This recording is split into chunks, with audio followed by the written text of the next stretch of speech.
সুবহানাল্লাযী আসরা বিআবদিহি লাইলাম মিনাল মাসজিদিল হারাম ইলাল মাসজিদিল আকসা আল্লাযী বারাকনা হাওলাহু লিনুরিয়াহু মিন আয়াতিনা।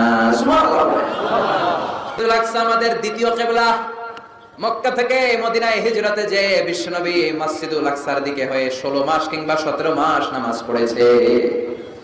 আরদুল মাহশার ওয়াল মানশার, কিয়ামতের ময়দানটা সহিহ হাদিসে এসেছে এই ফিলিস্তিনের এই শাম দেশে সিরিয়ার উপরে হবে। জিল্লাহ সুবহানাল্লাহ। সিরিয়া ফিলিস্তিনের উপরে কিয়ামত হবে, কিয়ামতের ময়দান প্রতিষ্ঠিত হবে। সাইয়েদনা ঈসা আলাইহিস সালাম এই সিরিয়াতে নামবে। সিরিয়া উমাইয়াদের একটা জামে মসজিদ আছে, সাদা মিনার, এখনো মসজিদটা আছে। সুবহানাল্লাহ বলেন। ওই মসজিদের সাদা মিনারের পাশে আসর আর মাগরিব নামাজের মাঝখান দিয়ে ঈসা আলাইহিস সালাম দুইটা চাদর পরে ফেরেশতার পাখায় ভর করে শাঁ করে জমিনে নেমে আসবে।